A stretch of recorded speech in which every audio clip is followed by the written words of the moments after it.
वक्रतुंड महाकाय सूर्यकोटि समप्रभा निर्विघ्नं कुरु मे देव सर्वकार्येषु सर्वदा सच्चिदानन्दरूपाय विश्वोत्पत्त्यादिहेतवे तापत्रय विनाशाय श्री कृष्णाय वयं नमः। यं प्लवजं दमनोपेतमपेतकीर्त्यं द्वैपायनो विरहकातरया जुहाव पुत्रेति तन्मयतया तर्वोऽभिनेदुष्टं सर्वभूतहृदयं बुद्धिमानतोषिणी। नमोऽस्तु ते व्यास विशालबुद्धे फुल्लारविन्दायतपत्रनेत्र येन त्वया भारततैलपूर्णः प्रज्वालितो ज्ञानमयः प्रदीपः स्वर्गापवर्गस्पदमार्गभूते धन्यस्तु ते भारतभूमि भागे। गायन्ति देवा किल गीतकानि भवन्ति भूया पुरुषाः सुरास्ते। रामं रामानुजं सीतां भरतं भरतानुजं सुग्रीवं वायुसूनुं च प्रणमामि पुनः पुनः। सर्वमङ्गलमाङ्गल्ये शिवे सर्वार्थसाधिके शरण्ये त्र्यम्बके गौरी नारायणे नमोस्तुते। नारायणं नमस्कृत्यं नरं चैव नरोत्तमं देवीं सरस्वतीं व्यासं ततो जयमुदीरयेत्। वसुदेवसुतं देवं कंसचाणूरमर्दनं देवकी परमानन्दं कृष्णं वन्दे जगद्गुरुं। भवानी शंकरौ वन्दे श्रद्धा विश्वासरूपिणौ। याभ्यां विना न पश्यन्ते सिद्धा स्वान्तस्थमेश्वरम् गुरुर्ब्रह्मा गुरुर्विष्णुः गुरुर्देवो महेश्वरः गुरुः साक्षात् परब्रह्मा तस्मै श्री गुरुवे नमः। एक बार प्रेम से बोली सदगुरुदेव भगवान की। वृंदावन बिहारी लाल के जय श्री राधे जय जय श्री राधे।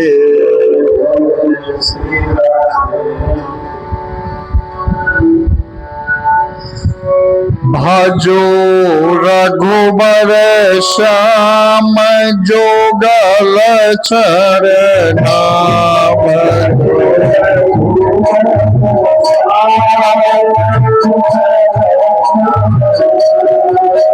जोगल चरना हो जोगल चरना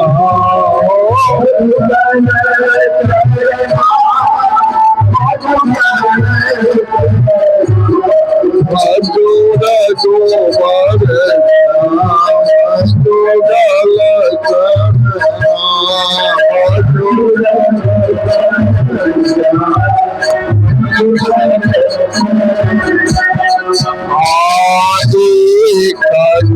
हाथ में धनुष विराजे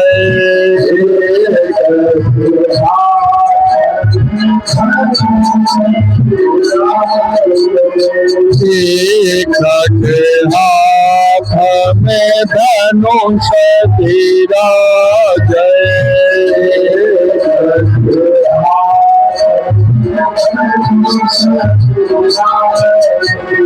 तुझे आधार मुरली धरना हो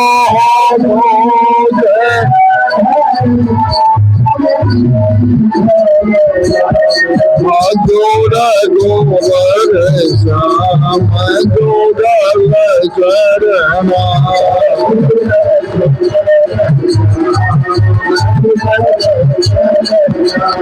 हो जोगल चरना हो जोगल चरना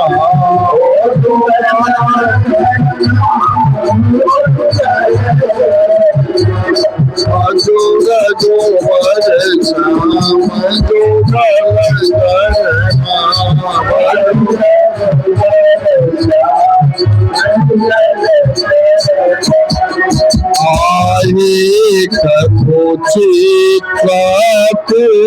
कबीरा जय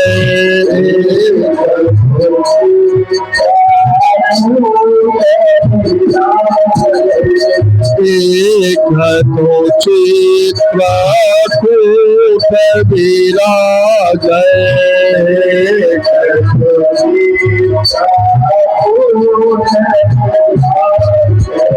तुझे मधुवन विहार करना हो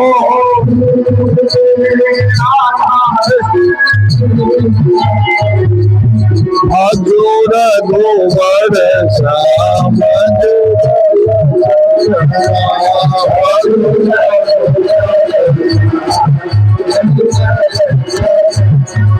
हो जोगल चरना हो जोगल चरना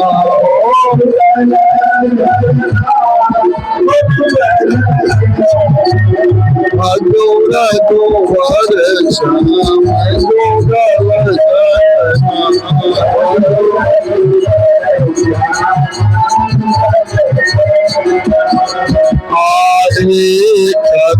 जानकी संग विराजे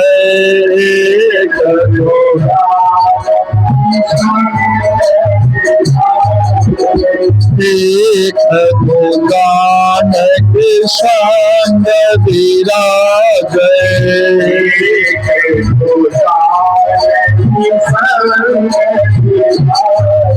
तुझे राधा श्रृंगार करना हो, तुझे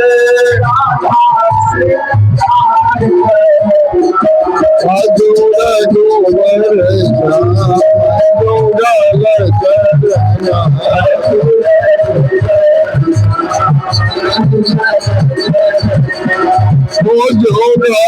करना हो, जोगल करना हो, जोगल करना अजूर जोवर श्याम जोगल करना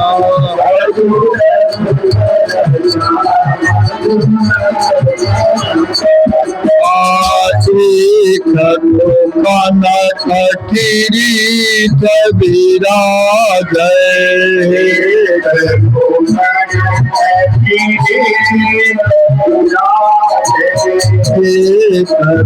कनक किरीट विराज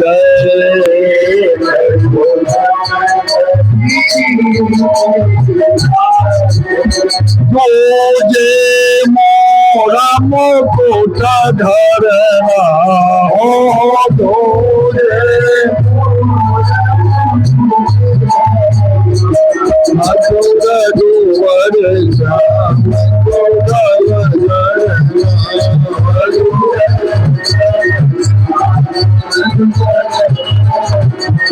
हो, जोगल करना हो, जोगल करना हो, जोगल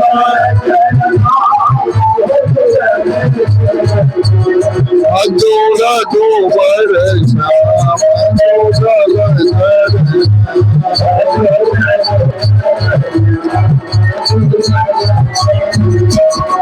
राम श्याम बिच भेद कछु नहीं राम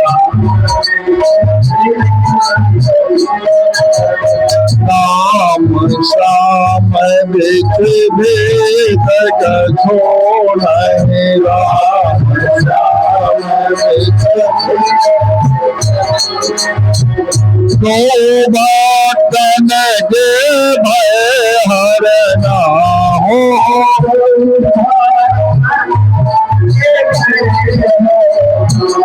अजूर जोवर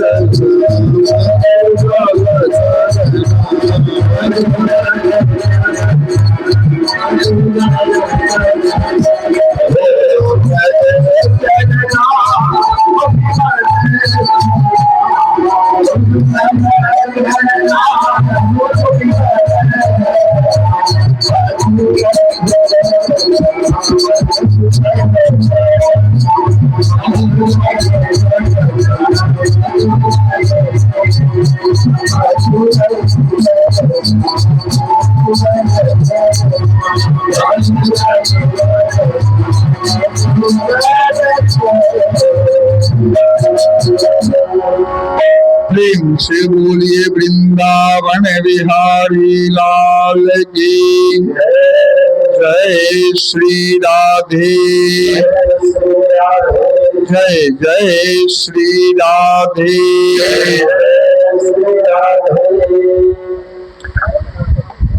भागवत आज हम लोग राधा कृष्ण के परम अनुग्रह से षष्ठ दिवस श्रीमद् भागवत कथा श्रवण के अधिकारी बन रहे हैं। भागवत महापुराण में भगवान और भक्तों की कथा है, दूसरा कुछ नहीं। भगवान और उनके परम जो भक्त हैं उन्हीं की कथा है। बिना भक्त के सेवा से भगवंत की प्राप्ति नहीं होती है। इसलिए शास्त्र में कहा गया है जो पहले जो भगवान का सबसे बड़ा भक्त साधु संत वगैरह जितने भी संत प्रकृति के आदमी है, नैष्ठिक ब्राह्मण है, विद्वान है, साधु संत है, जो माने ज्ञान से जुड़ा हुआ है, उसकी सेवा सर्वप्रथम करनी चाहिए। उन्हीं के सेवा के द्वारा भगवान जल्दी भेंट हो जाते हैं। और अपने से भगवान के खोजिएगा तो जल्दी भेंट भगवान नहीं होते हैं। कहते हैं एक माध्यम चाहिए, माध्यम जीवन में अरजिए। इसलिए बच्चे बचपना अवस्था से ही कहा गया है, जो बड़े बूढ़ों को प्रणाम करो, सुबह से सुबह प्रातः काल उठी कह रघुनाथा, मातु पिता गुरु नावहि माथा। श्री रामचंद्र जी भी जब से उनको कुछ होश हुआ, सुबह से सुबह उठकर माता पिता गुरुदेव सब श्रेष्ठ आदमी को उठकर प्रणाम करते थे। ये संस्कार बच्चे से ही सबको देना पड़ता है। अपने से जो श्रेष्ठ आदमी है उसके सामने झुक करके रहो। जो अपने से सरदार के सामने झुक करके रहता है उसको कभी भी कोई गड़बड़ी, घर परिवार, चाहे कहीं रास्ते में, चाहे कार्य क्षेत्र में, कहीं कभी कोई विघ्न नहीं होता है। सब कोई सुंदर कांड के पाठ करते हैं और सुंदर कांड के पाठ में कहते हैं जो सुंदर कांड का नाम सुंदर कैसे पड़ा, लेकिन हम पहला लाइन से ही मैं उसको अर्थ लगाता हूं। क्यों? हनुमान जी को जब जामवंत जी ने जगाया और जब जगे हनुमान जी, तो फिर उन्होंने कहा जिसमें सबसे श्रेष्ठ बूढ़ा जामवंत जी है, तो उन्हीं से पूछा उचित सिखावन दीजिए मोही। आप जामवंत जी अब आप ही सिखावन दी सूझ दीजिए, जब मैं वहां पर जाकर क्या करूंगा, क्या करके आऊंगा मन सीता के पता लगाकर। तो जामवंत जी ने कहा था जो तुम कुछ और विशेष नहीं करना, सिर्फ जाकर के पता लगा करके चुपचाप तुमको आना है। तो माने तो सुंदर कांड के पहला लाइन है क्या? जामवंत के वचन सुहाए सुनी हनुमंत हृदय अति भाए। जो ही जामवंत जी बूढ़ा के बाद सुना हनुमान जी, बहुत उनको अंतरात्मा प्रसन्न हो गया, खिलखिला गए, अच्छा लगा। तो जिस दिन से भैया घर परिवार में आप लोगों को भी, बड़े बूढ़ों को बात अच्छा लगने लगे, सुंदर लगने लगे, जैसे हनुमान जी को जामवंत के बाद सुंदर लगा, कार्य उनका सिद्ध हो गया, उसी प्रकार आप लोगों का भी कार्य सिद्ध हो जाएंगे। इसलिए कभी भी कोई काम कीजिए तो अपने से श्रेष्ठ जन से सलाह जरूर लेकर के कीजिए। देखिए, कम से कम पूछ भी लीजिए, जीवन में जरूर वो अच्छा न कुछ अच्छा संदेश जरूर आपको देंगे, क्योंकि जीवन के वो राज जानते हैं। माने पूरे जीवन उन्होंने कई पीढ़ी तक के देखा है, शुरू से आया हुआ है, अनुभव है हर क्षेत्र के। एक बार एक नया लड़का राजा बना और शासन करना शुरू कर दिया। तो एक बहुत बड़े बुजुर्ग थे उस गांव में, 90-95 वर्ष के, उसको बुलाया, कहा कि मेरे दादा जब राजा थे तो उस समय भी आप थे? तो कहा हाँ। मेरे पिताजी के भी राज्यकाल में आप थे वहां पर? मैं कहा हाँ। अभी मैं कह रहा हूं अभी भी आप हैं। अब यह बताइए, तीनों गोड़े के शासन काल में मेरे दादा पिता और मैं कौन सबसे अच्छा शासन किया? मान किसके अच्छा, सबसे अच्छा शासन काल कौन है? तो वह बुजुर्ग ने बड़ा सुंदर जवाब दिया, कहा जिस समय मैं अनुभव तुमको दिलाता हूं, जिस समय तुम्हारे दादाजी थे राज्य करते थे, उस समय एक महिला शादी होकर गई थी घर से भागी गहना गुड़िया लेकर। रास्ते में कोई चोर उसको माने पकड़ कर दिक्कत कर रहा था, तो कोई व्यक्ति था तुम्हारे दादा को देखा तो तुरंत उसको पकड़ करके राजा के पास, तुम्हारे दादा के पास लाया। और लाने के बाद तुम्हारे दादे ने उसका पता पूछकर उस लड़की के गहना और उस लड़की दोनों को सही सलामत उसके घर पहुंचा दिया। और जब तुम्हारे पिताजी का राज आया तब वही लड़की का प्रसंग, जब वो लड़की को लाया गया तो उसका गहना तुम्हारे पिताजी छीन कर रख लिया और लड़की को पहुंचा दिया। और तुम्हारे राज्य में यही है, जो लड़की और गहना दोनों को तुमने रख लिया, लड़की को भी घेर लिया, माने गहना को भी रख लिया, लड़की से भी विवाह कर लिया। तो यही तो फर्क है तुम्हारे तीनों के शासन काल में। इसलिए माने जो है पहले का उनके पास रहस्य है, गुण है। तो हनुमान जी को अच्छा लगा जामवंत के बाद, इसलिए हमेशा अपने से श्रेष्ठ जन से सलाह लेकर अगर कोई काम कीजिए तो जीवन सार्थक बन जाता है। भैया हम लोग एक हनुमान जी के प्रसंग है, तो हनुमान जी के एक बढ़िया भजन से शुरू कर। हाँ टेबू वाले एक आदमी आवे ने मारे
प्रेम से बोलिए आनंद कंद भगवान की, वृंदावन बिहारी लाल की। जय श्री राधे, जय जय श्री राधे। कल तक के प्रसंग में मथुरा में रास का आनंद कल हम लोग लिए। अब आगे के कार्यक्रम उसमें अब भगवान इतना सब दधी माखन सब ग्वाल बाल से लेकर कृष्ण के देह पर इतना पटा दी, ऊपर से महिला सब, ठंडा के समय था, सब लड़के सब कांप रहे थे ठंड से, अब सब भीज गया था पूरा वस्त्र। उसमें मधुमंगल श्री रामा सब था, वह कहा रे कृष्ण बड़ी ठंड लग रहा है, तो भिगा दिया सब ऊपर से कपड़ा दही मक्खन सब फेंक फेंक कर, क्या करूं, कोई कपड़ा का उपाय न है, किसी प्रकार सुखा लेते खोलकर, हम लोग गरीब आदमी एक वो कपड़े लाए हुए हैं, कोई उपाय तो नहीं है। कहा चलो आगे कहीं कोई मिल जाए। आगे बढ़ने के बाद देखा एक रजक धोबी बेचारा कंस के दरबार के कपड़ा बंडल बांध करके ला रहा था साफ करके। रजक से कहा कृष्ण भगवान, रे भाई रजक, हम लोग गरीब आदमी हैं, वस्त्र के अभाव है, एक ही वस्त्र है, एक काम करो ना, थोड़ा मोटा में से वस्त्र दे दो, हम लोग पहनकर थोड़ा इसको सुखा लेते हैं पानी गाड़ कर, तो फिर तुमको दे देंगे, तुम अपना ले जाना। तो रजक ने कहा राजा के वस्त्र कभी तुम लोग सपना में भी देखा है? कहाँ है तुम वृंदावन के रहने वाला ग्वाला सब, कभी दरिद्र सब, तुम क्या जाने गया राजा का वस्त्र क्या होता है। कृष्ण भगवान ने कहा बोली थोड़ा मधुर बोल ना, बोली में क्यों नहीं अच्छा तरह बोली भी तो ठीक बोल, क्या करूं आया हूं मथुरा में, कोई उपाय नहीं है, तरा भी तुम्हारे पास दया नहीं है। कहा नहीं हट जाने दो, मैं एक ही माने चाट में सबको मैं सिखा दूंगा। बड़ा डांटना शुरू किया। तो कृष्ण भगवान बलराम जी की ओर देखा, कहा भैया सब तो सुधर गया संसार, लेकिन बेचारा रजक नहीं सुधरा।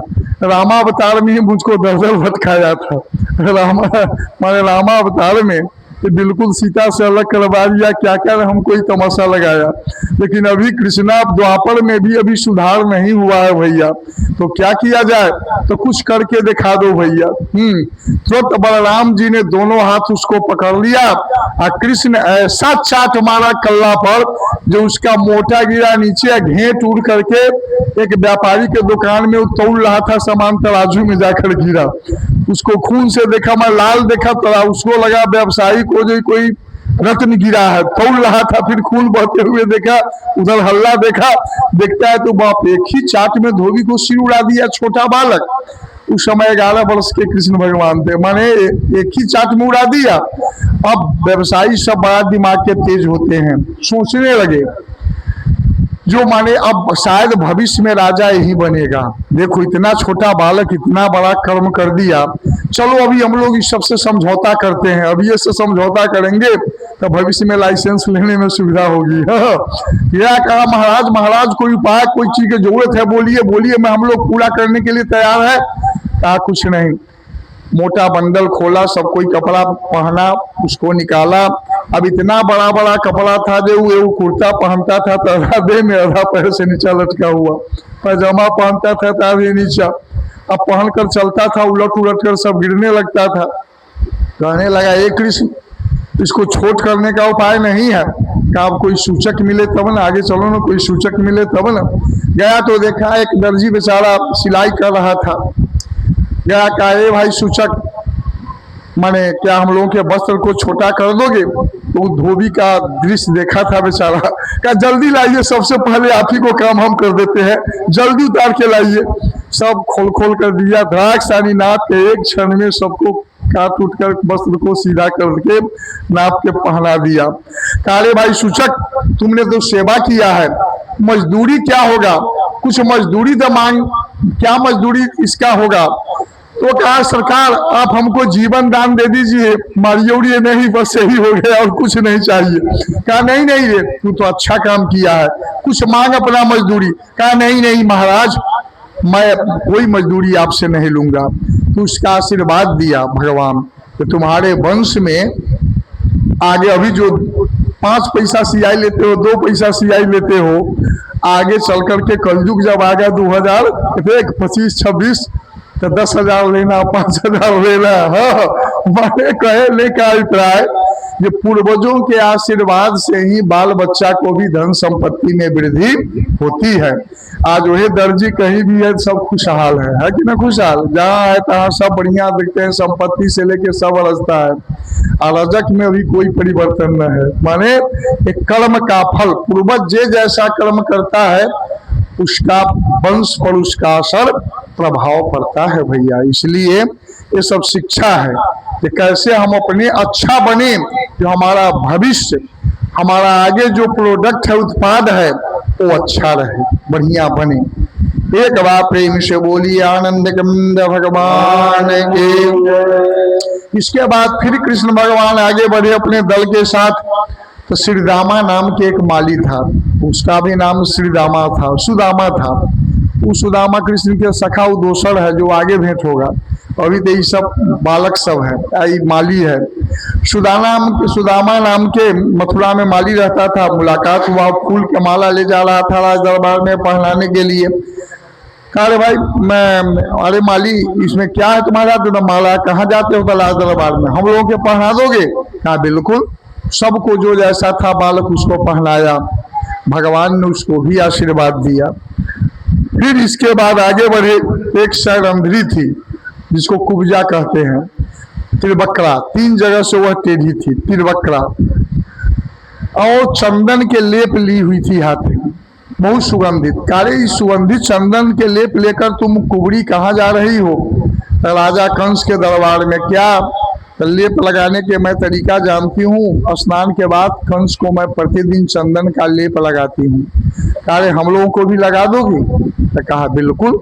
जो जैसा बालक था उसी कलर के सबको लेप चंदन के वो कर दी। कहा सुनो तुम अपना नाम क्या बतलाई है? तो त्रिवक्रा। तो तू त्रिवक्रा है तो मेरा नाम भी क्या है? त्रिविक्रम है। हाँ चलो कुछ लाभ मैं तुमको दे दूं। तो क्या? कहा चंदन नीचे रख। चंदन रख दिया नीचे।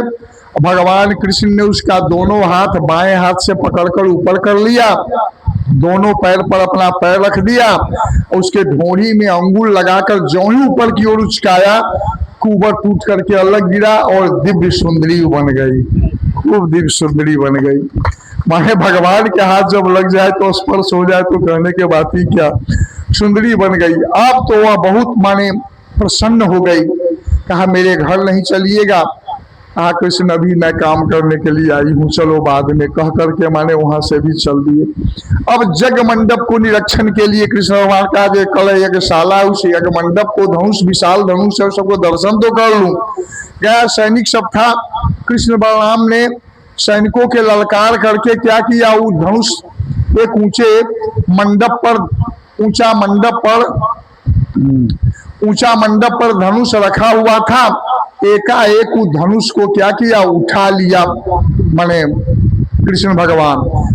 कितना भी सैनिक माने दौड़ रहा था, वो आक्रमण करने की योजना बना रहा था, फिर भी कृष्ण भगवान ने उसको दोनों को पकड़कर तोड़ दिया। भयंकर आवाज हुआ। कल धनुष टूटने वाला था, आज ही टूट गया। कंस को आवाज सुनाई दिया। वही दोनों भाई एक एक टुकड़ा लेकर के पूरे सैनिक को खहेड़ दिया, दूर भगा करके, फिर टुकड़ा को फेंक करके कहाँ चले गए? नंद बाबा के पास।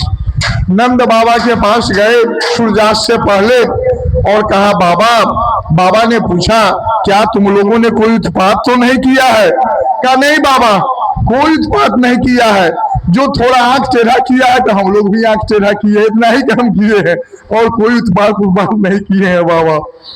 अब कंस को नींद नहीं हुआ। जो बालक इतना विशाल काय धनुष को अगर तोड़ दे तो अब ये बड़ा भयावह शत्रु है मेरे लिए, अब कैसे होगा? रात भर बुलाया, मंत्रियों को मंत्रणा किया, कहा महाराज एक ही उपाय है, आप यज्ञशाला रंगशाला के बाहर आपको हाथी है आपके पास, उस हाथी को क्या कीजिए, पूरा माने पिला करके मदांध कर दीजिए और महावत को कहिए जो माने वहां पर रहे और आवे तो उसी हाथी से पहले उसको मरवावे, गेट पर रखवा दीजिए बाहर से। अगर न मरे तो अंदर जो ही प्रवेश करे तो आपके पास बड़ा बड़ा पहलवान सब है, मुष्टिक, चानूर, सल, तोसल, बहुत रंग बिरंग के पहलवान है। एक अखाड़ा बनवा दीजिए, पहलवान सबसे लड़े, पहलवान सब निश्चित उसको मार देगा। हुआ नहीं, उसके बाद फिर आगे जो होगा देखा जाएगा। तो कंस को अच्छा लगा, कहा तुम लोग ठीक कहते हो। तो वह क्या किया, विशालकाय हाथी था, उसी को पिला करके मदान करा करके महावत को कहा एकदम गेट पर रखो। सूचना किया 9 बजे जो उन लोगों को प्रवेश करना है रंगशाला में। रंगशाला में जो जैसा व्यक्ति था उसके लिए आसन बनाया हुआ था, बीच में कंस का मंडप था। भगवान कृष्ण जो ही आए गेट पर तो देखा विशालकाय हाथी है। महावत से कहा, अरे भाई महावत, ये हाथी को थोड़ा अलग करो ना, तब ना प्रवेश करेंगे। तो वह कहा, इस हाथी से पहले लड़ो और तब अंदर प्रवेश करो। कहा तुमको शर्म आनी चाहिए, ये विशालकाय हाथी, हम लोग 11 वर्ष के बालक, हम हाथी से लड़ेंगे।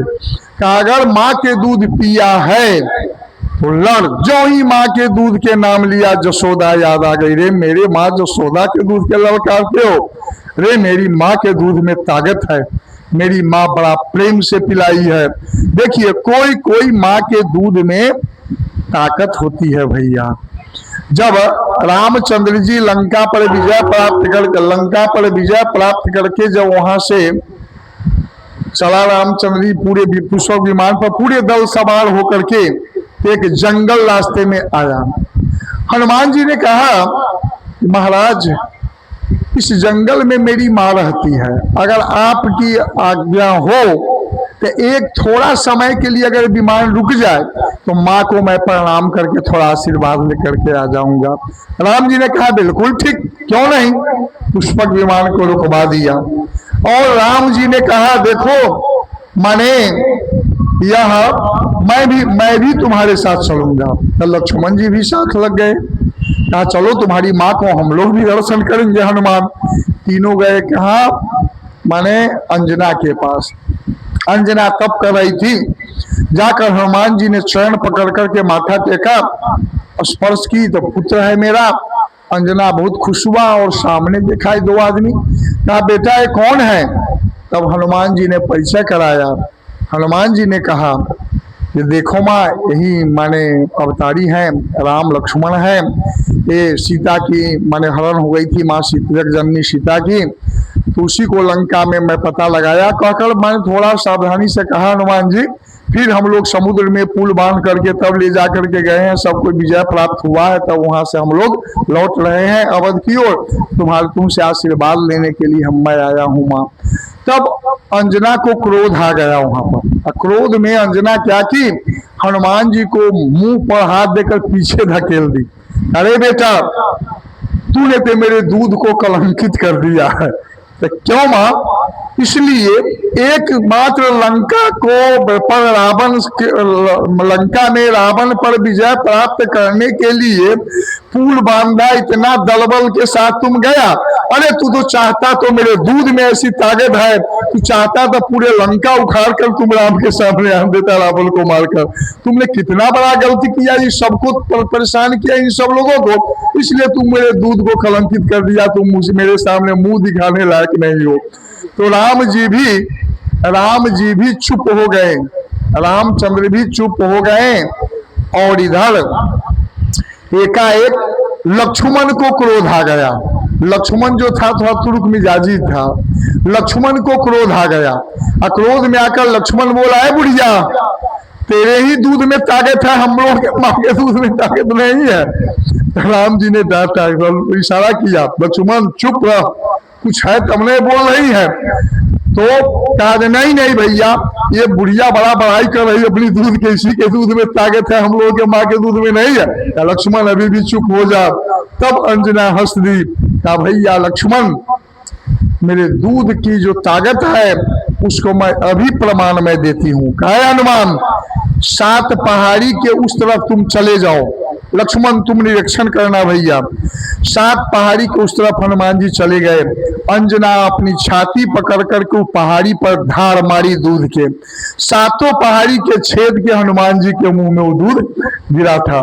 कब लक्ष्मण ने सिर नीचा कर लिया। तब राम जी ने कहा लक्ष्मण भैया हर समय तुम पिनक जाते हो, बिगड़ जाते हो, नहीं नहीं कुछ जो बोलता है उसको समझो।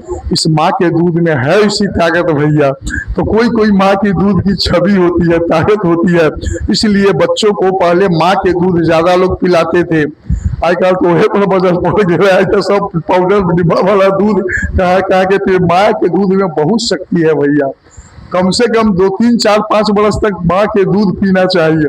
जो माँ के दूध पिया हुआ है उसका कलेजा हर समय मजबूत रहता है। तो आजकल क्या करता है, 21 साल का लड़का हुआ और लगा उसको पढ़ाने वाला काम करने, डीओजी डॉग, डॉग माने कुत्ता, कैट माने बिल्ली, इतना पढ़ाना शुरू करता है जो अगर ये डॉग कैट बना देता है। अरे पहले 3 4 साल तक बच्चा के खूब मस्ती में खेलने दो, प्रेशर मत दो, जो हर्ट मजबूत होगा।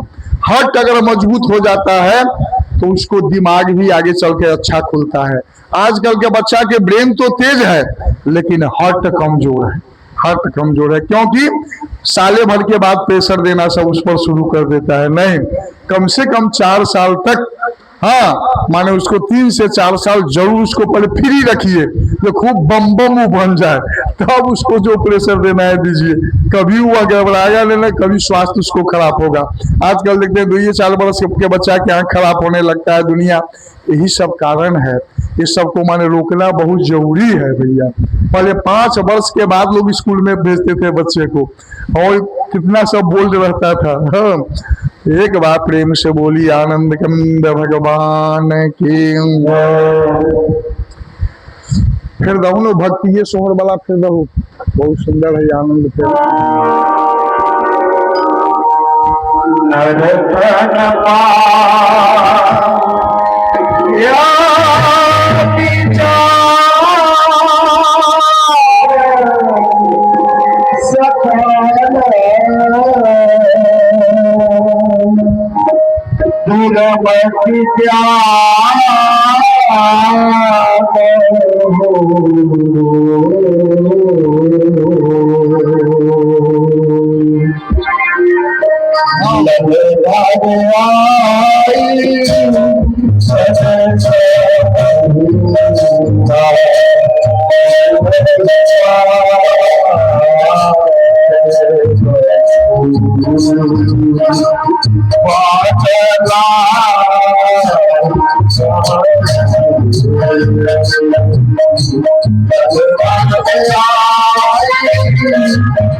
प्रेम से बोलिए सदगुरु देव भगवान की, वृंदावन बिहारी लाल की जय। श्री राधे जय जय श्री राधे।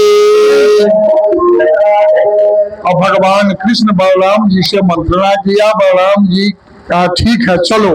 कृष्ण भगवान क्या किया, सूर पकड़ा हाथी के, जो ही गया हाथी लगा सूर डोलाना शुरू किया। सूर को एकाएक पकड़ा, पकड़ करके तुरंत उस बगल बलराम जी दांत पकड़ा हाथी को, दांत पकड़कर इधर उधर दोनों भाई इधर से उधर करने लगा। अंत में कसकर के दांत पकड़ करके खींचा नीचे, हाथी नीचा गिरा। वो तो बल के राशि है बलराम जी, वहीं पर हाथी का प्राणांत हो गया। तब रंगशाला में प्रवेश किया तो वहां पर पहलवान सब थे। कौन? चानूर मुष्टिक, बहुत विशाल पहलवान। कहे तू लड़का कहाँ जा रहे हो? अंदर। पहले मुझसे पहले लड़ तब अंदर जाना। कहे तुमको शर्म आना चाहिए, तू 40-45 वर्ष के पहलवान, हम सब 11 वर्ष के बालक, क्या मुझसे लड़ने में शोभा देगा? तो वो भी यही बात कहा कि माँ के दूध पिया है तो पहले लड़। तुरंत कृष्ण आग बबूला हो गए। बलराम से कहा भैया लड़ा जाए। तो चाणूर के साथ भगवान कृष्ण माने लड़ने लगे और मुष्टिक के साथ बलराम जी घना माने घमासान लड़ाई हुआ कुश्ती में। अंत में बलराम जी ऐसा मुक्का मारा जो खत्म हो गया माने मुष्टिक। चाणूर को भी कृष्ण एक थप्पड़ मारा पटक करके वो भी चला गया। सल तो सल पहलवान आया, उसकी भी वही गति हो गई। और पहलवान सब बैठे थे, कंस डर गया, तुरंत खड़ा होकर सिंहासन किसे कहा, ये सब पहलवान एक साथ पकड़ो पकड़ो पकड़ो, दौड़ो दौड़ो चिल्ला रहा था। लेकिन सब पहलवान उठा, दौड़ा भी, कहाँ दौड़ा, सब अपने अपने घर की ओर। कहा नहीं भैया जब ऐसे ऐसे पहलवान चला गया था हम लोगों के क्या बोली, सब भागा अपना अपना घर। कंस डर गया। अब कृष्ण भगवान जो ही रंगशाला में प्रवेश किए, जो जिस भाव से देखा उसको ऐसा ही भगवान दर्शन दिए स्वरूप। हाँ, उसको सुखदेव मुनि वर्णन कर रहे हैं। मल्लानां स्त्रीणां स्मरो मूर्तिमान् गोपानां स्वजनो शतां क्षितिभुजां शास्ता स्वपित्रो शिशुः मृत्युर्भोजपते विराग विदुषां तत्त्वं परं योगिनां विष्णुनां परदेवतेति विदितो रंगं गतः साग्रजः। जोई रंगशाला में अपने बड़े भाई के साथ प्रवेश किया। मल्लानां जो मल्ल युद्ध करने वाला था उसके सामने एकदम बहुत बड़ा योद्धा के रूप में भगवान दर्शन दिए। और स्त्री नांग समरो मूर्तिमान, जो स्त्रियां सब थी साक्षात कामदेव के रूप में दर्शन दिया। गोपानांग स्वजनो शतान, जो गोपियां सब थी अपने स्वजन के रूप में उनको दर्शन दिया। सो पितरो शिशु, जो पिता की भांति है श्रेष्ठ है, उसको पुत्र के रूप में भगवान दर्शन दिए। मृत्यु भोज पते विराट विदुषाम, कंस राजा कंस को मृत्यु के रूप में दर्शन दिया भगवान कृष्ण। तत्वं परम योगी नाम, जोगियों के लिए तत्व रूप में दर्शन दिए। विष्णुनां पर देवते रंगं सागर, विष्णुओं के लिए देवता के रूप में दर्शन दिए।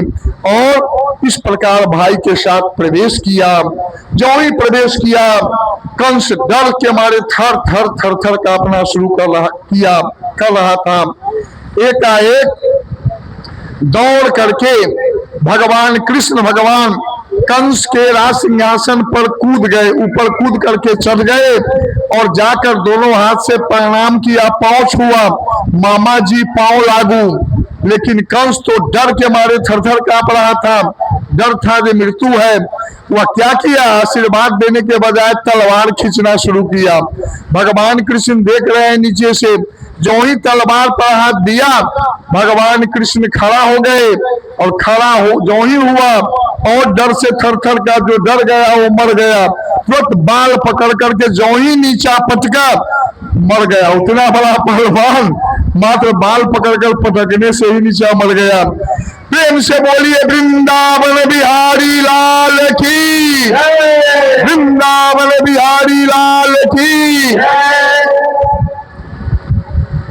तो इसके बाद अब कहा भगवान कृष्ण, जब माता पिता हमारे कैद में है, उग्रसेन नाना जी कैद में है, चलो हम लोग आप कारागृह की ओर चले। वहां से कारागृह की ओर गए। सर्वप्रथम नाना जी को कारागृह से मुक्त करवाया, तब माता पिता वसुदेव और देवकी के पास गए। जो ही गया भगवान कृष्ण, वसुदेव देवकी तो चतुर्भुज रूप में देखा था जन्म के समय, कल जोड़ करके स्तुति करना शुरू किए दोनों। जो ही स्तुति करने लगे भगवान कृष्ण समझ गए जो अभी भगवान रूप में मान रहा है, लेकिन मैं तो पुत्र बन के आया हूं, इसलिए इनको पुत्र मोह में डालना जरूरी है। लगे भगवान चिल्लाने, पिताजी पिताजी पिताजी क्या कर रहे हैं, मैं आपका पुत्र हूँ, मेरा प्रणाम करने का अधिकार है, माताजी माताजी। और कहा जस्ट और आत्मजः कल्पा आत्मनाचो धनेन च वृत्तिं न दध्यात्तम प्रेत्सो मांसं खादन्ते ही। अगर माता पिता को बेटा बेटी सेवा नहीं करता है माता पिता को, तो उसका परिणाम क्या होता है? जब वह मरता है, जब जाता है ऊपर, तो जमराज उसी को मांस काटकर उसी को खिलाता है। इतना बड़ा पाप लगता है। पिताजी हमको इस नरक से बचाइए, माताजी नरक से बचाइए, अगर मैं आपको सेवा नहीं करूंगा तो मुझको जमराज हमारा ही मांस काट कर खिलाएगा, आप हमको रक्षा कीजिए, रक्षा कीजिए। तब एकाएक माने माया के प्रयोग किए कृष्ण, देव की गले से लगा ली देव, और पुत्र पुत्र कह करके रोना शुरू की, गोद में ले ली देव की, वसुदेव जी दोनों मुख चूमना शुरू किया, और इसके बाद ले गए। अब यह निर्णय हुआ जो मथुरा का राजा कृष्ण ही बने, तो कहा नहीं नहीं, कृष्ण जी भगवान ने कहा कि नहीं नहीं, मैं राजा नहीं बनूंगा। क्यों? मेरे वंश को राजा जदू ने, मेरे वंशज दादा जदू हैं, और जदू को राजा अयाति ने शाप दे दिया था, इसलिए मेरे वंश को शाप मिला है जो कोई इस राजगद्दी पर नहीं बैठेगा, इसलिए नाना उग्रसेन को ही राजा बनाया जाए। राजा बनाया गया उग्रसेन जी को, और उद्धव जी को, बहुत बड़ा ज्ञानी बृहस्पति के शिष्य था उद्धव, उनको राजमंत्री नियुक्त किया गया, और वहां से प्रारंभ हुआ। अब यह निर्णय हुआ जे कृष्ण को अभी तक न यज्ञोपवीत संस्कार हुआ है, न गुरुकुल में जाकर शिक्षा ग्रहण किया है, इनको पहले यज्ञोपवीत संस्कार होना चाहिए। बलराम और कृष्ण को यज्ञोपवीत संस्कार कराया गया, और यज्ञोपवीत संस्कार के बाद इन दोनों को गुरुकुल में पढ़ने के लिए भेजा गया। रथ पर सवार होकर कौन गुरु के पास? तो शामदीपनी गुरु के पास। शामदीपनी उज्जैन में शिप्रा नदी के किनारे शामदीपनी ऋषि का आश्रम है, उसी में कृष्ण और बलराम को पढ़ने के लिए भेजा गया। रथ पर सवार होकर कृष्ण बलराम दोनों गए शामदीपनी ऋषि के आश्रम में, और वहां पर जाकर वहां जा ही रहे थे तो रास्ते में देखा जो उनसे आगे लगभग 1 किलोमीटर आगे कोई एक गरीब ब्राह्मण फटा चिटा वस्त्र मन पहना हुआ है, और कांटा बहुत बड़ा गड़ गया है, सो रास्ते पर चिल्ला रहा है, कांटा उसको नहीं निकल रहा है, चुभा हुआ है, सो बहुत दर्द कर रहा है, रो रहा है, कांटा कोई खींचने वाला नहीं है। तुरंत कृष्ण बलराम ने कहा देखो कोई ब्राह्मण बालक लगता है, चलो दौड़ करके रथ को सारथी का बढ़ाओ, रथ तेजी से गया तो ब्राह्मण के पैर में बहुत बड़ा कांटा गड़ा हुआ था। तुरंत भगवान कृष्ण रथ से कूदा, और कूद करके जा करके दांत से खींच करके कांटा निकाल दिया। कहा ब्राह्मण देव आप कहाँ के रहने वाले हैं? तब उन्होंने कहा कि मैं गुजरात के पोरबंदर निवासी सुदामा हूँ। अब सुदामा से उनको मिलन हुआ भगवान को। तो आप कहाँ जा रहे हैं? शामदीपनी ऋषि के आश्रम में मैं विद्या सीखने के लिए जा रहा हूँ। कहा हम दोनों भाई तो वही जा रहे हैं, आज से मेरा मित्र आप बन जाइए। हाँ, ब्राह्मण देव है, मेरा वंश ब्राह्मण को बहुत सेवा करता है सब रोज से, शुरू से ही मैं ब्राह्मण भक्त हूँ। आइए मेरे रथ पर सबसे आगे ऊपर आप बैठिए, हम दोनों भाई नीचे बैठेंगे। कहा नहीं नहीं आप बैठेगा, नहीं नहीं आप ब्राह्मण देव है, ब्राह्मण को मैं कहीं भी आगे रखता हूँ, पीछे में हम लोग रहते हैं। सुदामा का लाकर रथ पर सबसे ऊपर आगे बैठा दिया, अपने दोनों भाई नीचे बैठे। शामदीपनी ऋषि के पास पहुंचे आश्रम में, जाकर तीनों मिलकर शिक्षा प्राप्त किया। 64 दिन में 64 कलाओं में निपुण हो गए, 64 विद्याओं का ज्ञान अर्जन वह कर लिया 64 दिन में ही। इसके बाद गुरु जी से कहा गुरु जी आप आदेश दीजिए। तो गुरु जी और कहा कि आप गुरु दक्षिणा में क्या दूं? कभी भी कोई विद्या सीखिए, कहीं पर कोई कथा, सत्यनारायण भगवान के भी कथा में जाते हैं तो क्या करता है, अंत में कुछ चढ़ा देता है। क्या है? तो माने दक्षिणा, बिना दक्षिणा से शुद्ध नहीं होती है विद्या। तो कोई अर्थ ये में कुछों में माने कुछ रख देता है, आदमी करता है। इसलिए माने वही कहा जो अंत में आपसे मैंने ज्ञान प्राप्त किया, जब तक गुरु दक्षिणा नहीं दूंगा तब तक विद्या शुद्ध नहीं होगी, गुरु जी गुरु दक्षिणा मांगिए। कहा नहीं नहीं, मैं भगवान को ज्ञान दिया, इससे बढ़कर मुझको क्या हो सकता है, इससे बढ़कर दक्षिणा क्या हो सकता है। मैं कितना बड़ा भाग्यशाली हूँ कि भगवान स्वयं हम मेरे पास पढ़ने के लिए आए थे। देखिए इसका भी प्रभाव होता है। कोई कोई शिष्य के पास, कोई कोई गुरु जी के पास भगवान आते हैं, क्यों? वो भी अच्छा कोई कर्म किया होगा। जिस समय सांदीपनी ऋषि अपने गुरु आश्रम में पढ़ने के लिए गए थे, उस समय गुरु जी के आश्रम में बहुत से शिष्य सब थे। एक बार गुरु जी, बहुत बड़ा ज्योतिषी भी गुरु जी थे, गुरु जी ने कहा, देखो शिष्य, अब 1 वर्ष के लिए मेरा अष्टम भाव में मंगल में अभी राहु, मंगल और सूर्य आ गया है और तीनों निम्न ग्रह है। इस समय मैं पागल बन जाऊंगा, इतना पागल बन जाऊंगा कल से ही, जो मैं तुम लोगों को मार भी सकता हूं। इसलिए तुम लोग चले जाओ, और जब मैं ठीक हो जाऊंगा, 1 साल मेरा बीत जाएगा, तब तुम सब लोग पढ़ने के लिए आना। मैंने इस प्रकार कहा। तो और शिष्य सब तो चला गया, लेकिन सांदीपनी नहीं गया। कहा, तू क्यों नहीं जा रहे हो? कहा, गुरुजी, जब आपके पास सुख था तो मैं, आपके विपत्ति पड़ेगा तो मैं छोड़कर भाग जाऊंगा। कहा, अरे तू मर भी सकता है मेरे हाथ से। कहा, मर जाऊंगा मंजूर, लेकिन गुरुजी मैं नहीं जाऊंगा। डांटा, अंत में जाकर छिप गया। कल होकर जो ही गुरुजी के पास जब ग्रह शुरू हुआ, पागलपन जैसा करने लगा, तुरंत सांदीपनी ऋषि आया और सेवा करना शुरू किया। भिक्षा मांगने जाता था, कभी कभी देर हो जाती थी। जब आता था तो गुरुजी डंडा से पिटाई करने लगता था, मेरी भूख ज्यादा लग गई है, कहाँ तू लेट कर दिया। कभी कभी खाना माने भोजन पंगत तैयार हो रहा है, खौल ही रहा था, गुरुजी जाते नहीं, इतनी भूख लगी हुई, जल्दी ला। और लेट करता था तो खौलते हुए अन्न उसके देह पर डाल देता था उठाकर, पूरे शरीर में फोड़ा। कितना सताया गुरुजी हमारे गड़बड़ समय में, फिर भी वह भागा नहीं। जब साल लग गया, जब गुरुजी के भग खुला, ग्रह भाग गया, तब देखता है कि अरे तुम्हारे पूरे शरीर में घाव ही घाव, क्या है, कैसे हुआ? गुरुजी, ये सब भगवान की लीला है। अरे मेरे द्वारा ही हुआ है, मैं तुमको रोक मना किया था, तुम नहीं गया क्या? कैसे चले जाते गुरुजी, आपकी बुरा समय में, अच्छे समय में आपके साथ मैं, बुरा समय में आपके मैं साथ नहीं दूंगा क्या? कहा, रे तू रह गया, इतना बड़ा कष्ट सहा, चलो गले से लगा लिया, मंत्र द्वारा सिद्ध किया, जल छिड़का, निरोग भी होकर दिया। कहा, देख मैं आशीर्वाद देता हूँ बेटा, गुरुजी के इतना सेवा किया, इसका परिणाम यह होगा कि एक रोज भगवान तुमसे पढ़ने के लिए आएंगे। गुरु का आशीर्वाद है। तो गुरु के आशीर्वाद के कारण ही माने कृष्ण और बलराम दोनों गए थे उस सांदीपनी ऋषि के आश्रम में पढ़ने के लिए। उसी के बगल में वो 1516 में जो लगा हुआ था कुंभ उज्जैन में, तो उसी बगल में खाक चौक पर मेरा भी पंडाल था भागवत कथा के, वहाँ भी भगवान की कृपा से वहाँ भी कथा की है। 2017 में बद्रीनाथ में भी कथा हुई थी।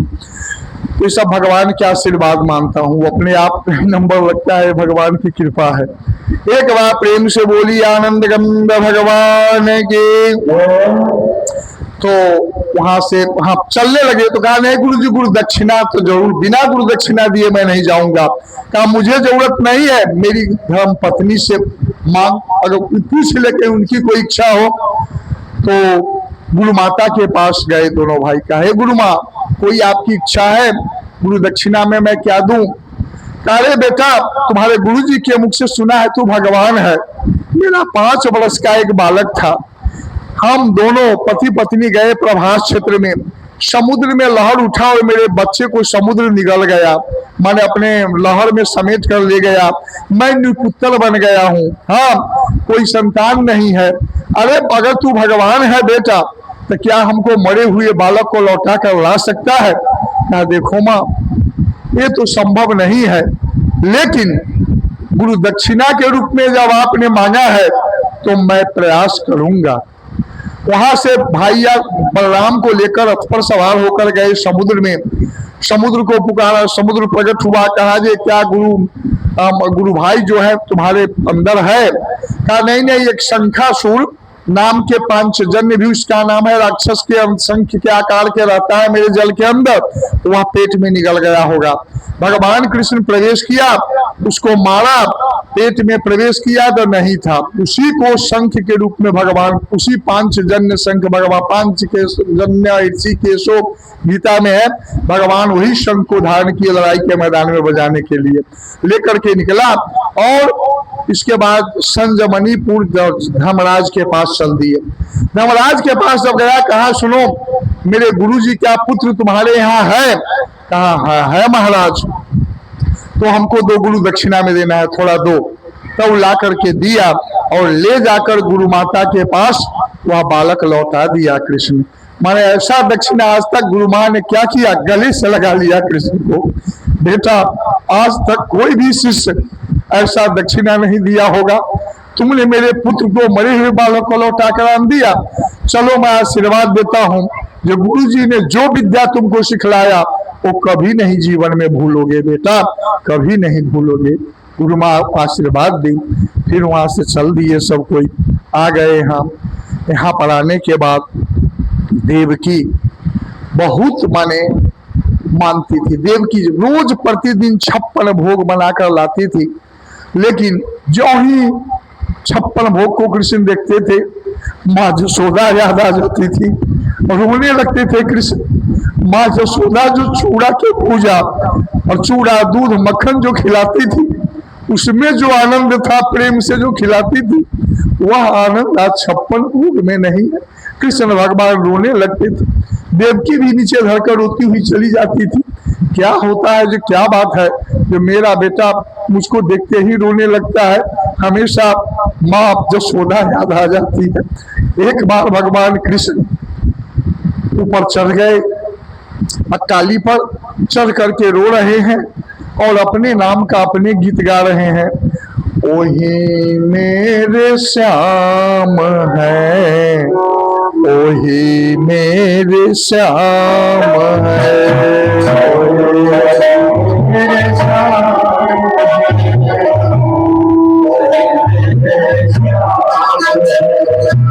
ओही मेरे श्याम है, ओही मेरे श्याम है।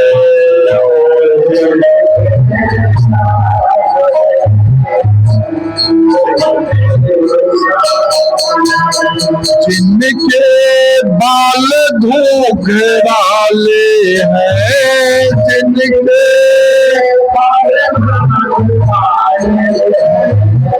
जिनके बाल घुंघराले हैं,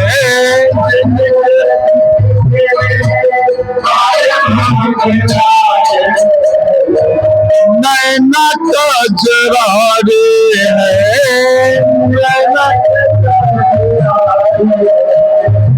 वही मेरे श्याम है, मेरे श्याम है।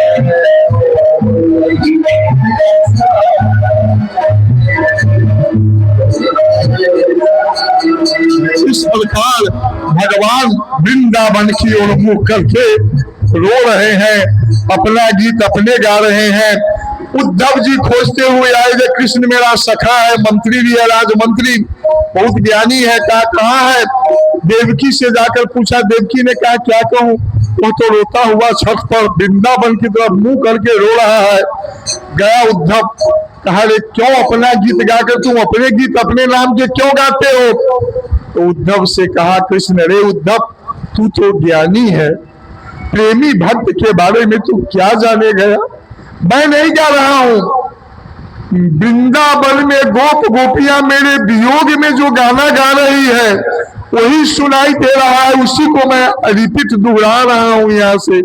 मेरे वियोग में शब्द चयन उसी को याद आ गई है, उसी के लिए मैं रो रहा हूँ। यार इतना बड़ा प्रेम है तो वो चिट्ठी बने लिख देते हो? करे उद्धव, प्रेम की सब बात चिट्ठी में नहीं लिखी जाती है। तो कहा एक काम कर ना, संदेशा भेजते। भगवान कृष्ण सोचा जी इसको भी ज्ञान का अहंकार है, इसके पास भक्ति नहीं है, मेरी गोपियां के पास भक्ति है तो ज्ञान नहीं है, तो इसी को क्यों न भेज दूं, ये इसको भक्ति मिल जाएगा, गोपियां से गोपियां को इसके द्वारा ज्ञान मिल जाए। कहा ठीक है, तो तू कल चले जाओ। संदेशा लिख कर दिया, कहा देखो जा, लेकिन मेरा दुपट्टा ओढ़कर जाना। जब से मैं यहाँ गई हूँ, मथुरा वासी को देखना नहीं चाह रही है वृंदावन वाले सब, तुमको मार भी सकता है, इसलिए तुम मेरे दुपट्टा रख करके जाना। जब से भगवान कृष्ण वृंदावन छोड़कर मथुरा गए। भगवान ने कहा था परसों आऊंगा, परसों, लेकिन परसों के दिन बरसों बीते, बहुत वर्ष बीत गए। अब गोपियां सब जितने भी प्रतिदिन क्या करती थी, बच्चे को खिला करके मथुरा के रास्ते पर भेज देती थी अपने बच्चों को। देखो कृष्ण कहीं आएंगे ना तो कहना हम लोग तुरंत सज धज कर तैयार हो जाएगी, जब तक वो प्रवेश करेगा तब तक जो ही दूर से देखना हम लोग को सूचना कर देना। प्रतिदिन गोपियां सब भगवान के प्रेम में विह्वल होकर अपने अपने बच्चे को खिलाकर भर दिन बलका सब देखता था। संध्या समय लौट कर आता था, नहीं कहता था नहीं आया, बिलख बिलख कर रोती थी गोपियां सब। इस प्रकार वृंदावन के दृश्य हो गया था। जब वही उद्धव जी जब जा रहे थे, गए, बच्चों ने देखा कि आज कृष्ण आ रहा है, आज कृष्ण आ रहा है। आया सामने रथ, जो ही रुका कोई उतर नहीं रहा था। अरे कृष्ण रहता तो उतर जाता है, कौन है? तुरंत गया, रथ के पर्दा उठाया, कहा भैया तू कौन है? कहा मैं कृष्ण के सखा हूं। कहा कृष्ण के सखा है, कृष्ण नहीं आए हैं? नहीं, वो अभी कुछ काम उम करेंगे। नहीं, ठीक है, जा, कहाँ जा रहे हो? ये बताओ नंद बाबा के घर कौन है? तो गोपियां बागवाल बाल सब कहा कि जिस समय से भगवान कृष्ण वृंदावन छोड़कर मथुरा चले गए हैं, उस समय से कोई भी अतिथि आते हैं तो नंद जी के पता नहीं पूछता है। तो क्यों? देखते हो अभी कौन शरद ऋतु है, इस सड़क पर जल की धारा जो बह रही है सो देख रहे हो? हाँ, अभी वर्षा ऋतु है तो नहीं, बाढ़ है तो नहीं। तो जल की धारा क्या है जानते हो? तो क्या कृष्ण भगवान जब से चले गए हैं मथुरा, तब से उनके वियोग में पूरे गोपियां माँ जसोदा, उनके 9 लाख गायें हर समय रोती रहती है। उसी के आंसू की धारा है भैया। उसी समय धक्का लगा उद्धव को, बाप रे वाह, इतना बड़ा प्रेम, इतना बड़ा मन भक्ति प्रेम, धक्का, घड़ी धक्का लगा। वहां से उसी का जाइए, जहां पर धारा रुक जाए वहीं नंद बाबा का दरवाजा। उद्धव जी रथ को टपाया, गया, पहुंचा। नंद जी बैठे हुए थे, माँ जसोदा रो रही थी, नंद जी आंसू पोंछ रहे थे। धैर्य धरो, एक न एक दिन कृष्ण जरूर आएगा। इसी बीच में उद्धव गया, उतर कर प्रणाम किया। देवरात के पुत्र, मैं उद्धव आपको प्रणाम कर रहा हूँ। माँ जसोदा को चरण छुए, कहा माँ आपके मैं पुत्र के संदेशा लेकर आया हूँ। गले से लगा ली माँ जसोदा, अरे मेरा बेटा ठीक है? मेरा बेटा बहुत दुबला पतला हो गया होगा, बहुत दुबला बन गया होगा, मेरे बेटे को कोई ध्यान देता नहीं होगा। वहां तो सोना की नगरी है, सोना चांदी है, बड़ा बड़ा बिल्डिंग है, लेकिन प्रेम कोई मेरे बेटा को नहीं देता होगा। मेरा बेटा तो बहुत कमजोर बन गया होगा, मेरा बेटा क्यों नहीं आया? गले से बोला शुरू किया, कहा माँ धैर्य, सब ठीक है, अच्छा है, बहुत अच्छा है। माँ के यहाँ सुख नहीं रहा, बेटा क्यों नहीं आया? माँ आएगा, कुछ काम करेगा। मलयात्री भक्त सोधा माँ रो रही है। उद्धव जी ने कहा इतना बड़ा प्रेम, मैं कृष्ण भरसक, मैं तो कहता था कि कृष्ण निष्ठुर है, लेकिन निष्ठुर नहीं है, ये तो प्रेम है। ये भैया काफी प्रेम, भरसक कृष्ण कैसे परहेज करता है, इतना प्रेम, कलेजा क्यों नहीं फटता है उसको। धन्यवाद मैं देता हूँ। फिर अंत में कल सुबह होकर गोपियां सब आई, राधा रानी को पता चला कि कौन आया अयोध्या में मथुरा से। कहा एक बार आया तो मेरे मालिक को छीन कर ले गया, आप किस लिए आया है? अंत में नंद बाबा ने कहा जो अभी गया है जमुना के किनारे नित्यक्रिया करना, स्नान ध्यान करने, वो दवाई संदेशा लाया है तुम लोगों के लिए। तुरंत सब चली गई जमुना के किनारे। उद्धव जी स्नान करके लौट रहे थे, ले गया पकड़कर कदम की छैया में, राधा रानी अपनी दुपट्टा बिछा दी। कहा कृष्ण के आप दूत हैं, संदेश वाहक है, बैठिए। क्या संदेशा लाया है आपने? कहा भगवान ने कहा है इतना दिन मैं तुम्हारे साथ नाचा गाया, लेकिन अब निर्गुण निराकार ब्रह्म की उपासना कर। अब तो मैं कुछ काम करने के लिए आया हूँ, उपद्रवियों को शांत करने के लिए। सब जगह शांति स्थापित करने के लिए आया हूं। अब मैं युद्ध शंख बजाऊंगा, बंसी तूरक शंख बजाऊंगा और एक न एक दिन मैं तुम लोगों से जरूर मैं भेंट करने के लिए मैं आऊंगा। संदेशा दिए है। अरे उद्धव, क्या संदेशा तू लाए हो? रे कृष्ण तो हर समय मेरे पास रहते हैं, ये तू अपन ज्ञान तो अपना पास रख। इसी बीच में जो कह रही थी, इसी बीच में एक भौरा भी उड़ता हुआ आया। भौरा उड़ता हुआ आया और राधा जी के चरण के पास गुनगुनाना शुरू किया। अरे भौरा, रे तू हट मेरे चरण, तू मैं समझ गया हूं तुम दूत बनकर आया है तो अपने मालिक का। रे मेरे चरण के मत छू, हट हट। अरे जैसा तू काला वैसा तेरा मालिक काला, जैसा तू सबको ठगने वाला है, जैसे तुम्हारे मालिक मथुरा आज हम लोगों को छल करके चला गया मथुरा में। मथुरा को भी नारी को पता नहीं है जो उनको भी एक दिन छल करके भाग जाता है। लक्ष्मी कैसे इसके साथ रहती है वो भी मुझको आश्चर्य लगता है। लक्ष्मी बेचारी भोली भाली है, वो नहीं जानती है कि एक दिन उसको भी छल देगा। महा छलिया है। और उसी प्रकार भौरा तुम भी छलिया हो, तुमको एक फूल के पराग से पेट नहीं भरता। जब फूल पर बैठते हो तो बेचारी फूल कली में जात लेती है, रस चूस लेते हो, फिर उड़कर तू दूसरे पर चले जाते हो, तीसरे पर चले जाते हो। जैसा तू छलिया वैसा तेरा मालिक छलिया। अंत में और सखी सब कहने लगी, गोपी सब, अरे राधा रे अपने मालिक के बारे में ऐसा नाम से मत बोल। राधा बेहोश होकर गिर गई, रोने लगी। फिर मैं प्रेम से विह्वल होकर कह रही, इतना सताया, उसके प्रेम में हम लोग पागल हैं और नहीं आया है कि दूत भेज दिया। इतना बड़ा अपमान कर, बार बार हम लोगों को अपमान ही कर रहा है। लेकिन जो करे हम तो उसको कभी बिसर नहीं सकते हैं। उद्धव से कहा, उद्धव तू कहते हो कृष्ण के निराकार रूप है, जिसके साथ नाचा है, गाया है, खेला है, उसको कहते हो बिसर जा। मैं कभी नहीं बिसर सकता। माने जो भौरा को कह रहा था तो उद्धव को लगा कि मुझको ही कह रहा है। तो उद्धव जी कहा कि नहीं, हम नहीं रहेंगे, मैं जा कुछ चल दिया। फिर भी गया तो कहा कि कृष्ण भगवान पूछेंगे संदेशा क्या लाया तो मैं क्या कहूंगा। फिर लौट करके आ गया, मन मार करके रहना शुरू किया। और इसके बाद संबंध में विद्यापति एक बहुत सुंदर भजन गाया है, चानन भेल विषम सरे भूषण भेल भारी। एक भजन के गोपियां सब वियोग में कह रही है,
एक सरितास कमर कर रे एक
प्रेम से बोलिए वृंदावन बिहारी लाल की जय श्री राधे, जय जय श्री राधे। फिर कहा गया 6 महीने तक उद्धव जी वहां रह गए। अंत में मन लगने लगा। अंत में गोपियां की भक्ति से अपना भक्ति सीखा और ज्ञान गोपियों को दिया। अंत में उद्धव जी ने वहां पर वर्णन किया, वंदे नंद ब्रजस्त्री नाम पाद रेणु भभिक्षणसः जासांग हरि कथोद्गीतं भुवनाति पूनाति भुवनत्रयम्। अरे धन्य है गोपियां जिसके माने भगवान के गाना गा गा कर इतना संसार में प्रेम डूबल होकर गाना गाई है, ये संसार को पवित्र कर दी है अपने भक्ति से। मैं तो चाहता हूं जब मैं मरूं तो इसी वृंदावन के घास में जन्म लूं, जो मेरे सिर पर गोपियां के कम से कम पांव जो है से मेरे सिर पर पड़े, इसका चरण रज मेरे माथे पर पड़ता रहे। इतना बड़ा प्रेम। अंत में गए चला गया, कृष्ण को सब कुछ कहा रे कृष्ण ठीक तुम बहुत निष्ठुर हो, इतना सह रहे हो, धन्यवाद देता हूँ। कहा जब हो गया तो 6 महीना में तुम ठीक हो गया। कहा जब हाँ बिल्कुल, माने धन्य है तुम। इसी बीच में जब कंस की मृत्यु हो गई तो कंस की 2 पत्नियां थी, अस्ति और प्राप्ति, जरासंध की पुत्रियां थी। दोनों विधवा अवस्था में अपने पिता माने जरासंध के पास गई। उस समय जरासंध संसार में सबसे बड़ा बलवान राजा था। जो ही दोनों पुत्रियों को विधवा अवस्था में देखा, क्रोध आ गया जरासंध को। पूछा कौन किया, तो कहा कृष्ण, उन्हीं का जो भांजा कृष्ण था वही मेरे पति को मारा है। तो माने क्रोध में आकर के जरासंध कसम खाया कि मैं अब सारी पृथ्वी को जादव विहीन बना दूंगा, जादव से हीन कर दूंगा मैं पृथ्वी को। और क्या किया, सेना इकट्ठा करना शुरू किया। इधर भगवान कृष्ण और बलराम मंत्रणा किया, भैया अभी तक तो हम लोग जो किए, अब जरासंध मानेगा नहीं। और सुनो, हम लोग कहाँ कहाँ दैत्य को ढूंढेंगे। जरासंध पृथ्वी पर शक्तिशाली राजा है, वही दैत्यों को ढूंढ ढूंढ कर लाएगा। हम लोग बैठे घर बैठे सब शत्रु मारेंगे। क्या करना है, जब वो आक्रमण करे तो उसके सेना को संहार कर दीजिए और जरासंध को अपमान करके छोड़ दीजिए। अपमानित होकर जाएगा, फिर सेना इकट्ठा करके लाएगा, फिर युद्ध करेंगे, फिर सेना को मार देंगे, इसको अपमान करके छोड़ देंगे। घर बैठे सब माने पृथ्वी के भार हम लोग हल्का कर लेंगे।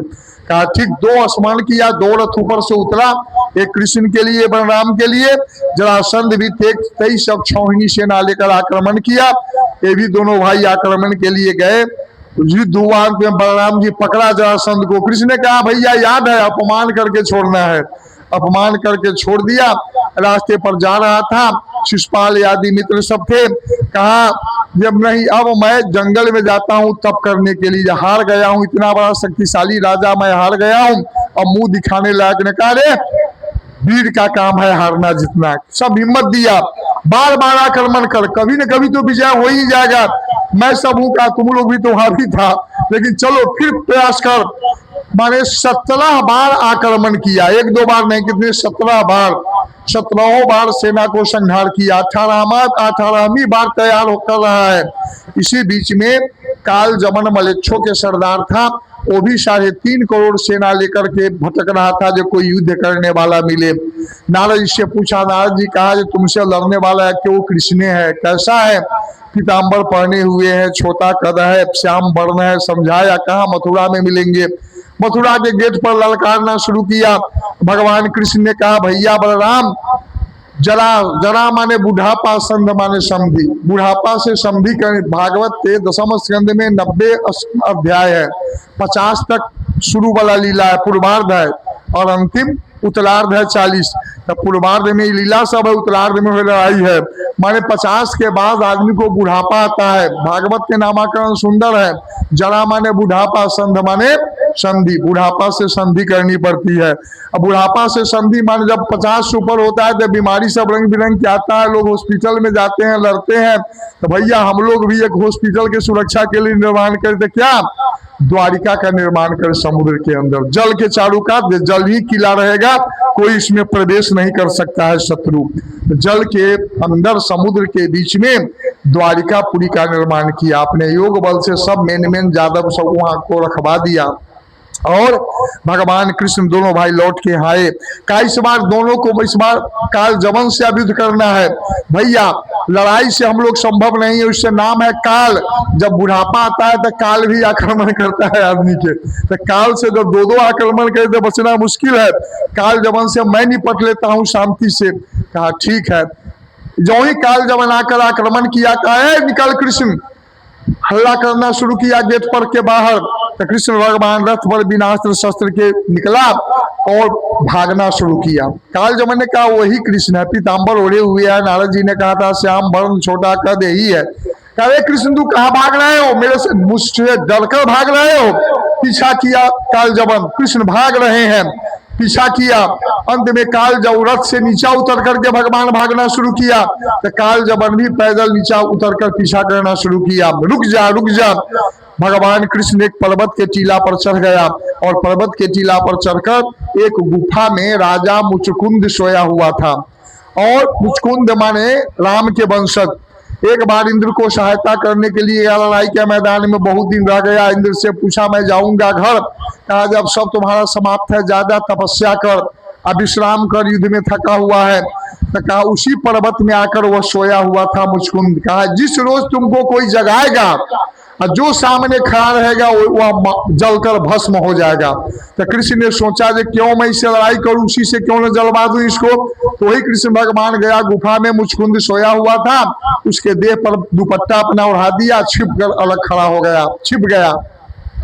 काल जमन आया तो गुफा में देखा ही सोया हुआ है, दुपट्टा ओढ़कर। काले ही कृष्ण डर के मारे आकर मुझसे सो गया है। उठ उठ, इतना डर को हो गया है कृष्ण। अंत में नहीं उठा तो दूसरा था सोया राजा मुचकुंद। एक लात मारा काल जमन, जो ही लात मारा कि जो ही राजा मुचकुंद के आंख खुला कि काल जमन जल करके भस्म हो गया। उसको इंद्र ने कहा था जो सामने खड़ा रहेगा जलकर भस्म, जल गया। तब कृष्ण भगवान आया, कहा कौन आप कौन है? तो मैं द्वापर के अवतारी कृष्ण हूँ।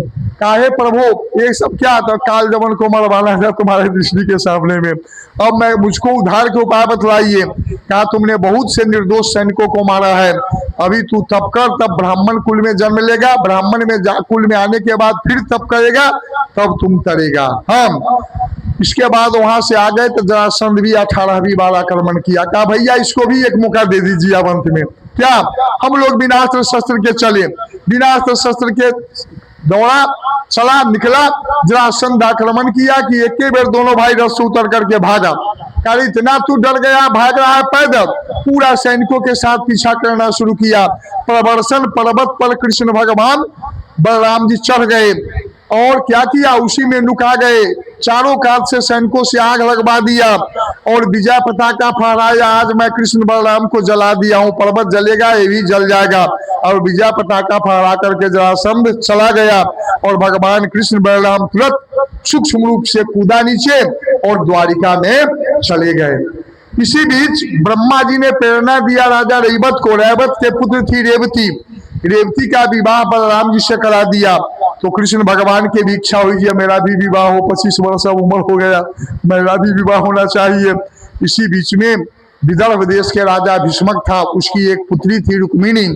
वह दधी बेचने वाली के मुख से बचपनावस्था से कृष्ण के गुणानुवाद सुन चुकी थी, कृष्ण के प्रेम में वो विहुवल थी तुरंत। और उनका भाई जो था रुक्मी बड़ा बदमाश था।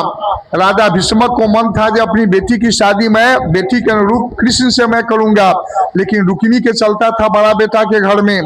वह क्या किया, वह कहा नहीं मैं अपना मित्र शिशुपाल से करूंगा, कुछ नहीं बोला। अंत में रुक्मिणी निर्णय कर ली थी कि मैं जब विवाह करूंगी तो किसके साथ?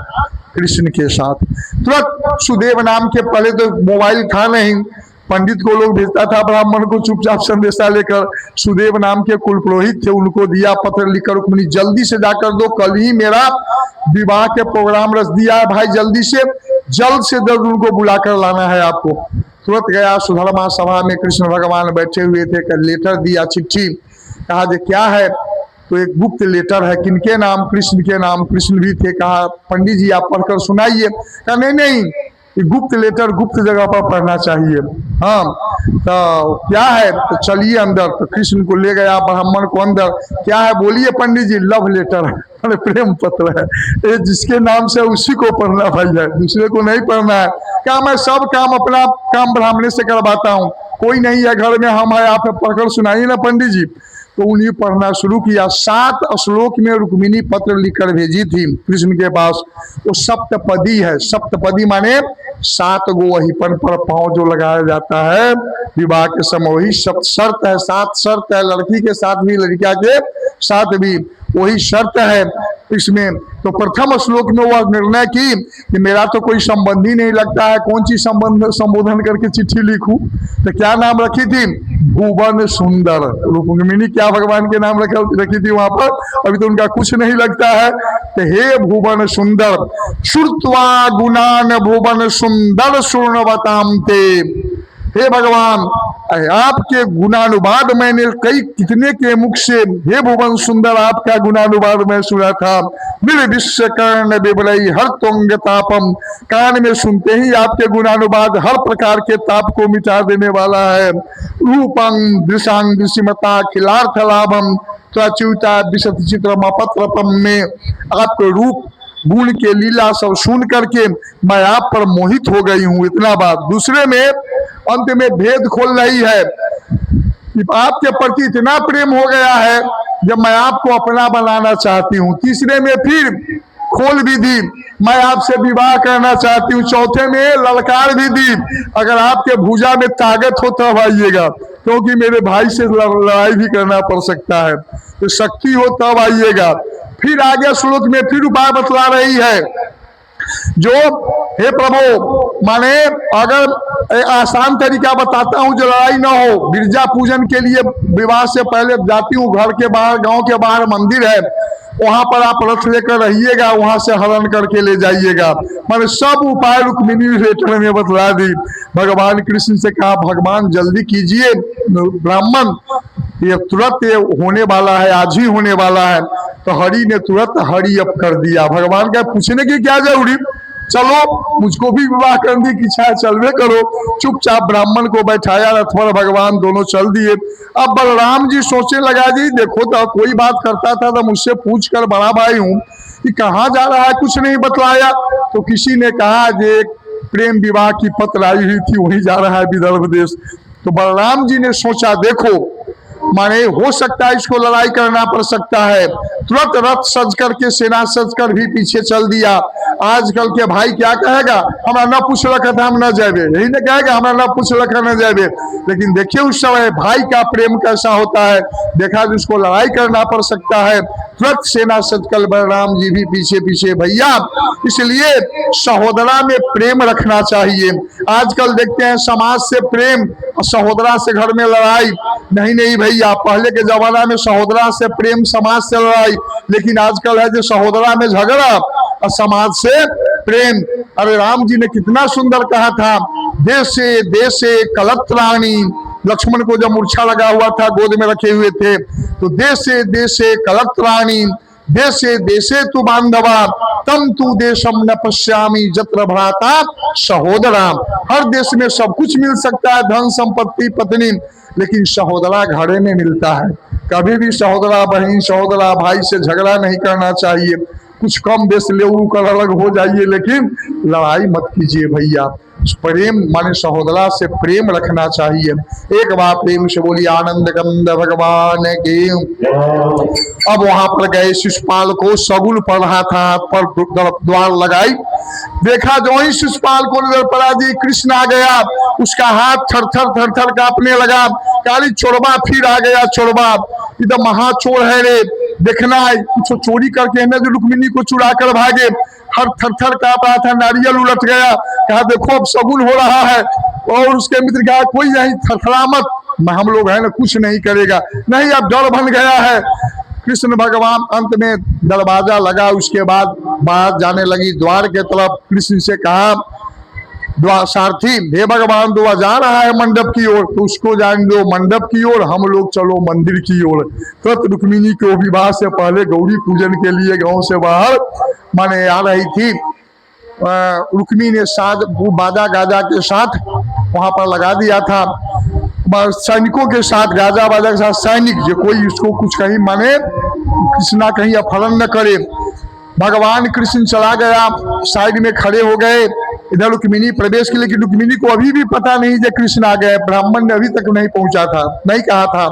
अंत में गौरी पूजन के समय माँ गौरी से माने बहुत बेकल होकर प्रार्थना कर रही थी, फूल के माला गिर गया। पूजा के समय अगर फूल गिरे, माला गिरे, कुछ मूर्ति पर से गिरे तो बहुत शुभ माना गया है, शुभ सूचक है। तो उसको माथे पर चढ़ाई। इसी बीच में देखा वो ब्राह्मण आ रहा है, कान में कहा तुम्हारा सब काम ठीक है, चलो तुम अपन काम करो। खुश हो गई, मैंने पूजा की गौरी के। जो ही बाहर निकला तो देख रही है जो कृष्ण का रथ अलग लगा हुआ है, इतना सुंदर स्वरूप बना ली रुक्मिणी, तो लक्ष्मी है। जो सैनिक सब देखे के मुग्ध होकर बेहोश होकर गिरना शुरू किया। कृष्ण को इशारा किया, कृष्ण भगवान आए, तुरंत हाथ पकड़ करके रथ पर सवार हो गई। बाद में सैनिक सब उठा, तब तक बहुत दूर चला गया था, पीछा किया, रुक्मी को पता चला, आक्रमण किया, और माने रुक्मी भी आक्रमण किया, लेकिन बलराम जी भी पीछे से चले गए। तब तक कृष्ण उसको पकड़कर सिर के बाल मुड़ रहा था। बलराम जी ने रोका, क्योंकि रुक्मिणी थी, कहा भाई उसका है, उसको माने दुखी होगी रुक्मिणी, है तू अपने संबंधी को क्यों ऐसा कर रहे हो? रे कृष्ण, ये तुम्हारे अब साले लगेंगे, अब इसको बदनाम क्यों कर रहे हो, छोड़ो। बलराम जी छोड़वा दिया, वो चला गया। फिर लौटकर भोजकट में रुक्मी, और द्वारिका में कृष्ण को शाप मिला था दुर्वासा के, इसलिए द्वारिका में शादी नहीं हो सकती थी। तो गुजरात के माधोपुर में रुक्मिणी के साथ विवाह माने रचाया।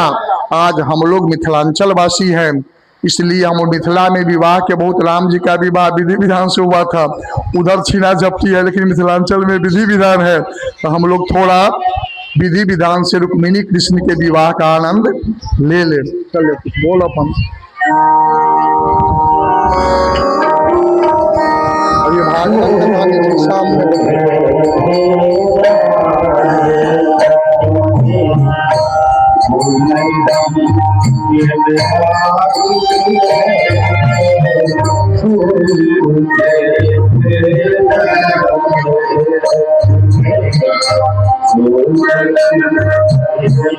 पप्पू झा पंडित जी, पप्पू झा पंडित जी आ जाइए यहाँ।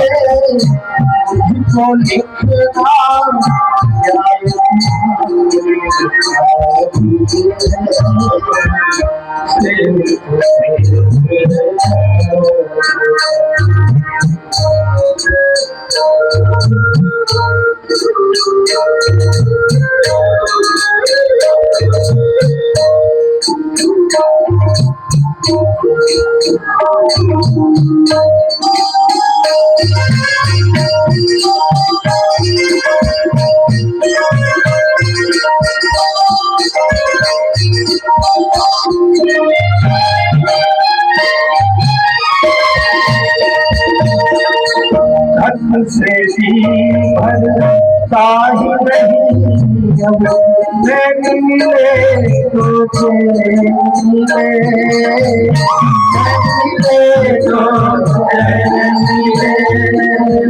मिलना हो तो कैसे मिले, मिल जैसी सूरत दो।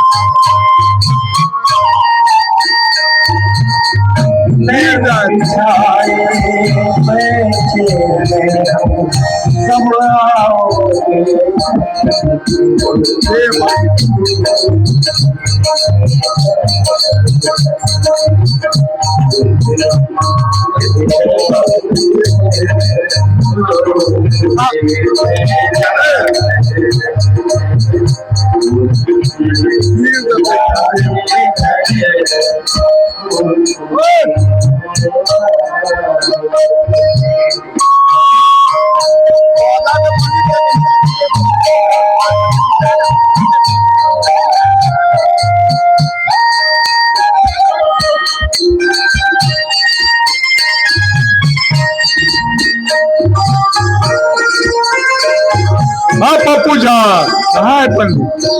पंडित जी कहाँ है? पंडित जी अरे वाह,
चुप न रही, कुछ कुछ